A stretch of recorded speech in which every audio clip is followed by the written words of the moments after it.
A gente precisa falar sobre esse cara aqui, né? Porque tem muita gente que não gosta do Abel Ferreira como pessoa e aí tenta diminuir os feitos do cara como treinador. Tem que assumir, é simples, o Abel Ferreira é foda. O Abel Ferreira, em 6 anos, ele chegou em 5 semifinais de Libertadores. Quem já conquistou isso no futebol brasileiro? Quem já fez isso no futebol brasileiro? O cara já ganhou 2 Libertadores pelo Palmeiras. Pode chegar na terceira e é um dos favoritos para isso. Faz o time do Palmeiras jogar. Banca os jogadores quando eles estão mal. Foi assim com o Vitor Roque. Foi assim com o Flaco Lopes. O Abel Ferreira é foda. Eu sei que muita gente vai resistir. Ah, não gosto dele. Acho ele marrento. Ah, ele tira muita onda. Mas tirando onda ou não, é sim o melhor treinador do Brasil na atualidade. Felipe Luiz faz um bom trabalho? Faz. Pode se tornar um grande treinador? Pode. Mas o Abel Ferreira já é. O Abel Ferreira é multicampeão. É o maior treinador da história de um gigante como o Palmeiras. Faz o time jogar, muda jogador, renova elenco, continua ganhando. E ainda tem gente que resiste para falar bem do cara. Abel Ferreira, você gostando ou não dele, assuma. Ele é foda, é o melhor treinador em atividade no Brasil e tá fazendo história mais uma vez com o Palmeiras. E outra, hein? É difícil você manter um time em alto nível por tantos anos. E ele consegue fazer isso. Então, galera, não tem o que discutir sobre esse cara. Pra mim, tinha que ser uma unanimidade. Só que tem gente que, na minha opinião, faz covardia de não gostar do cara pessoalmente, que eu respeito, mas querer questionar como treinador. Aí não dá. É brigar com a realidade. É só um programa assim... Bom, quando eu jogava, né, estava em atividade como atleta, eu tive a oportunidade de conhecer quase o país todo jogando, né? E aí, alguns estados eu não conhecia. Eu vim conhecer o estado do Tocantins, Palma, depois que eu parei de jogar. E tive a oportunidade agora de conhecer Roraima. Estive na capital Boa Vista, no município de Alto Alegre, lá com meu amigo deputado Renato Silva. E muitos flamenguistas e palmeirenses, né? Pô, digo, caramba, aqui, pô, todo mundo é, Pedro. Aqui o time é o time do Rio e São Paulo, que a gente torce. Eu fiquei imaginando assim, como os torcedores do Palmeiras ficaram ontem, Brasil afora. Brasil, o mundo, né, que tem torcedores de Flamengo e Palmeiras, né? O River faz 1-0, eu tava num bar no Tatuapé, lá no Copacabana, palmeirense, tudo terço. Eu digo, calma, vai virar. Eu falando, vai virar, mas... Por dentro, eu digo, calma, por dentro, queria ir por dentro, né? Por dentro, vai que, né, velho? Não, mas dava, pelo que o Palmeiras jogou nos 180 minutos, né, merecidíssima passagem do Palmeiras, né? Então vocês aí que estão aí, que me recebeu muito bem aí no estado de Roraima, em Boa Vista e Alto Alegre, fica tranquilo que depois tem Flamengo hoje também, que pode dar um sustinho, mas que nem o Palmeiras, mas vai passar, né?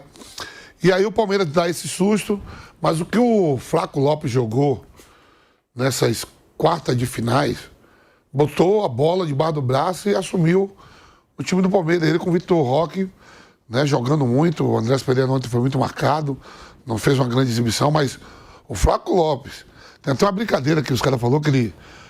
Alguém falou que ele foi pra seleção, viu o Messi... E virou o Messi, né? Foi, acho que o Lucas... Foi quem, Kaique? Foi o Veiga, foi o Veiga. O Rafael Veiga, né? Porque ele botou a bola debaixo do braço nesses 2 jogos e jogou muito. Jogou muito. Ontem, de novo, uma grande partida, 2 gols. O segundo gol dele, então, foi um gol de placa, bonito, sai do zagueiro e, apesar de bater no zagueiro, cobriu o Armani. Mas foi uns 180 minutos que o Palmeiras foi absoluto, principalmente na ida lá. Ontem aqui, nem tanto. O River, no primeiro tempo, não deixou o Palmeiras dar um chute no gol, não criar nada. Teve um chute do Piquerez, pouca criação. Mas no segundo tempo, o Abel corrige, o Palmeiras volta melhor. O River teve a chance de fazer o segundo até. Acho que o Everton fez uma bela defesa, né? O cara não chapou, tentou driblar. Mas é o Palmeiras que era favorito para passar num confronto, passou. Vai ficar hoje de camarote olhando se pega um rival local, um rival de tradições, que é o São Paulo, ou se vai na semifinal a Quito na altitude, né? Tá de camarote, tá ali também bem no Campeonato Brasileiro. Jogadores ontem, individualmente, achei que o Lucas Evangelista e o Flaco Lopes e o Vitor Roque jogaram bem, Mais uma vez. Mais uma vez. Como eu falei, botou a bola debaixo do braço e assumiu. Por isso que foi convocado para a seleção da Argentina. Eu acho que o Palmeiras chamou ele para renovar, né? Ou deu aumento.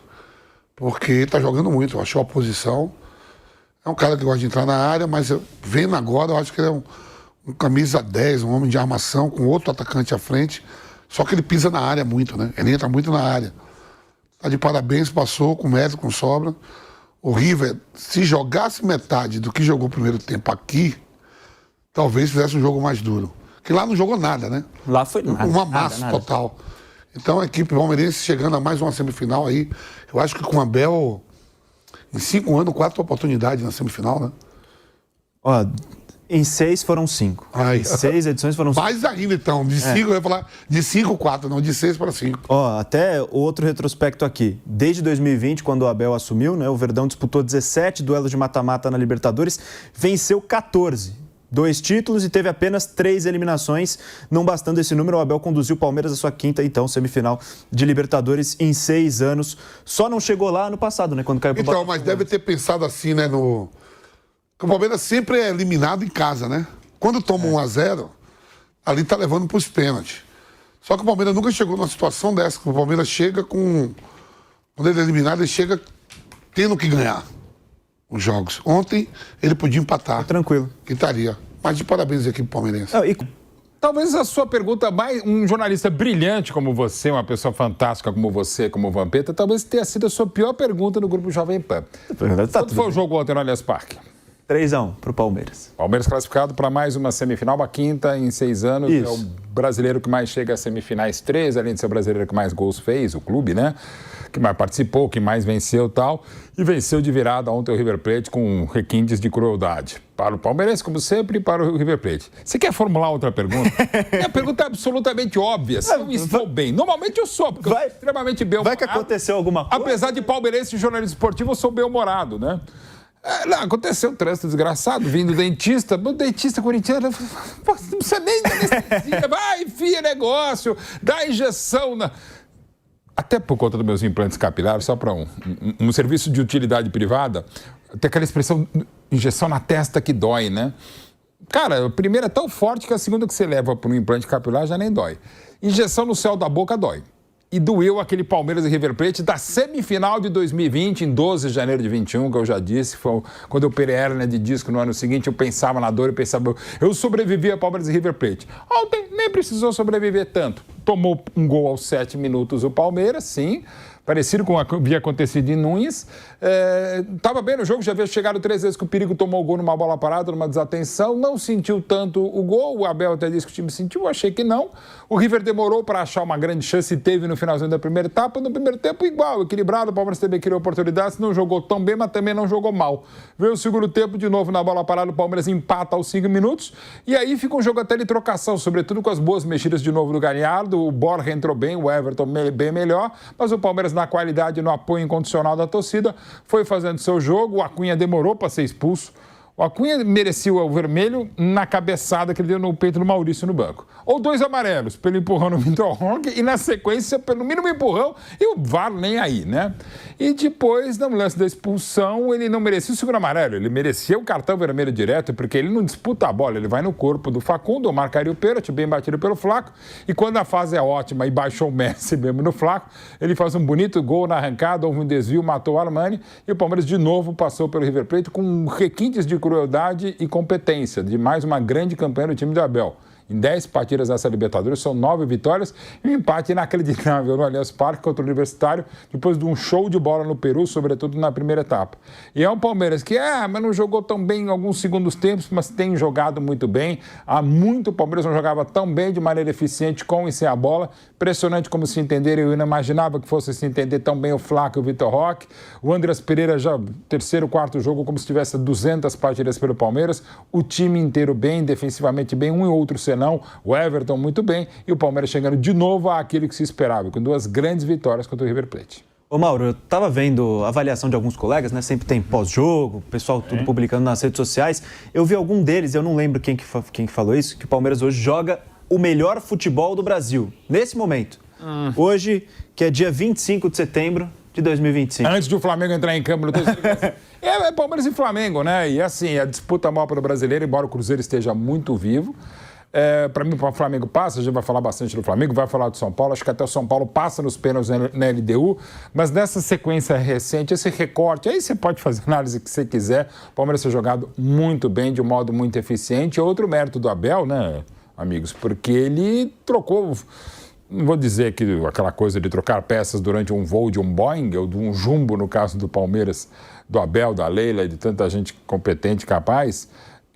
Mas o Palmeiras perde o Estevam, que era o maior talento da equipe, perdeu o melhor jogador na temporada, que era o Richard Rios, também negociado, já se imaginava, não está podendo contar com um excelente reforço que é o Paulinho, trouxe ótimos jogadores, o Andreas Pereira é o melhor deles, mas é um time que está mudando bastante. A base hoje titular do Palmeiras, o Kelvin não tem 10 jogos, se tiver.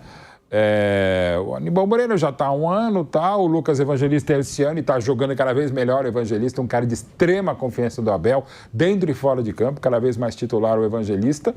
E você tem essa dupla Flaco Lopes e Vitor Roque. O Vitor Roque entrou nessa temporada, já jogou bastante, fazendo muitos gols agora, mas é um entendimento recente, desde a eliminação para o Corinthians. E o Felipe Anderson, essa versão do Felipe Anderson é bem diferente daquela que chegou e é um ótimo reforço. Então essa ideia de base do time do Palmeiras foi bastante modificada, como o Flamengo também. Jorginho, mas que também estreou pelo Flamengo como se tivesse 100 partidas, Samuel Lino como se tivesse 150 jogos, e olha o nível de reforços que tem o Flamengo e que também tem o Palmeiras. Há muito tempo, e há muito tempo mesmo, você não vê uma discrepância tão grande entre as equipes como estão Palmeiras e Flamengo e Palmeiras para os demais. Ela teve o Botafogo espetacular do ano passado, tem o Cruzeiro muito bem nessa temporada e vivíssimo, é o maior favorito ao título que ele mais tem, que é a Copa do Brasil, mas isso é lá para dezembro. Mas no momento agora, Palmeiras e Flamengo continuam nadando e jogando de braçada e dá para dizer que sim, neste momento, Palmeiras está melhor que o Flamengo. Mas o Flamengo tem tanto time, tem tanto elenco e também tem um baita e jovem treinador como o Felipe Luiz, que é coisa de muito equilíbrio mesmo, Vitor. Bom. Eu achei o jogo mais complicado do que imaginava, né? O rápido do River condicionou um pouco a partida, achei o Palmeiras um pouco precipitado no primeiro tempo, depois que Barca entrou. E mesmo assim, o jogo só se define aos 40. Aproximadamente, não saiu o pênalti. Até então, o River ainda respirava ali por aparelhos na tentativa de um gol que levasse para os pênaltis. Demorou um pouco demais, eu achei, para liquidar a fatura. Imaginava que o Palmeiras liquidasse mais rapidamente. Uma classificação contestável, né? Pelo conjunto da obra. A maior superioridade no confronto, nesse momento de domínio, foi do Palmeiras. Achei que o River foi até bem dentro daquilo que dá para esperar desse River Plate. Não esperaria mais do que foi apresentado. Conseguiu, de fato, fazer ali uma pressão alta no comecinho do jogo. Fez o gol rápido, né? Aliás, um gol que o River já sofreu quando o Quinteiro e o Gil Sala jogavam no Racing, em dezembro do ano passado, muito parecido. O cruzamento do colombiano e o gol do atacante argentino. E depois disso, eu acho que a bola do River... Quando o Kevin Castanho perde o gol aos 40 minutos diante do Everton e tenta driblar o goleiro palmeirense, ali eu acho que o River jogou fora a possibilidade de realmente tornar as coisas mais difíceis para o Palmeiras. Estou tentando falar do ponto de vista do River, porque eu estou aqui na Argentina, né, para tentar dar uma certa diversidade aqui no enfoque, e estou acompanhando, obviamente, aqui, assisti o jogo na TV Argentina e depois fiquei vendo os programas mais tarde, hoje pela manhã, programas locais aqui, esportivos, né, e basicamente eles discutem o fato do River não ter explorado essas raras oportunidades para tornar as coisas viáveis, classificação, né? E discute-se muito também as escolhas do Galhardo, né? Que acho que são absolutamente discutíveis. Os dois times, os dois clubes têm posturas muito distintas com relação a ele. O Palmeiras já se contabilizou há alguns anos por não ter apego. Mais ou menos uma pegada do Guardiola, por exemplo. Acabou o ciclo, amigo. Obrigado, tchau, toma aqui o que você tem para receber e vai embora. Que é muito comum, né? Vários times europeus. Agora mesmo, são goleiros da seleção brasileira, já descansado, outros jogadores do Guardiola descansou. Em contrapartida, o River Plate é o contrário. Faz o Palmeiras, que não se apega aos seus jogadores, faz as renovações de elenco, eu acho pertinente. O River tem um elenco envelhecido, com jogadores que foram repatriados, alguns eram da própria River, outros que voltaram. Não consegue encaixar aquilo que se espera de um elenco. Verdade. Foram investidos nesse evento $60 milhões. Time caro, com 4 campeões mundiais no elenco. Mas alguns jogadores já passaram. O Armani não teve a menor condição de ser goleiro de um time grande. A menor condição. Para mim, inclusive, ele falha no gol. A defesa que ele faz, ele ajeita a bola para o Vitor Roque. Consegue defender, ao contrário do Everton, que tem uma defesa que ele faz no segundo tempo, que ele joga a bola para longe. Ele não rebate, primeiro mão de pau, né? O Everton, que é um ótimo goleiro, ele manda a bola para fora do alcance do atacante adversário. O Armani, ele devolve a bola para o Vitor Roque. O Vitor Roque está numa ótima fase. Confere e faz o gol que muda ali os rumos do jogo, né? Se havia alguma possibilidade do River Plate com aquele gol perdido no final do primeiro tempo. Com o empate ali, ficou tudo muito difícil para o time argentino. O Palmeiras, só acho que demorou muito a matar o adversário. Poderia ter conseguido isso antes, tal foi a superioridade. E se classifica de uma forma absolutamente incontestável contra o River Plate, que gasta muito dinheiro e não investe muito dinheiro, melhor dizendo, não é gastar, é investimento, mas investimento muito discutível. O Palmeiras, ao contrário, como o Mauro estava falando, está conseguindo manter um ótimo nível, até crescendo na qualidade do jogo, com boas reposições, depois de saídas pesadas como essas recentes que o Palmeiras sofreu.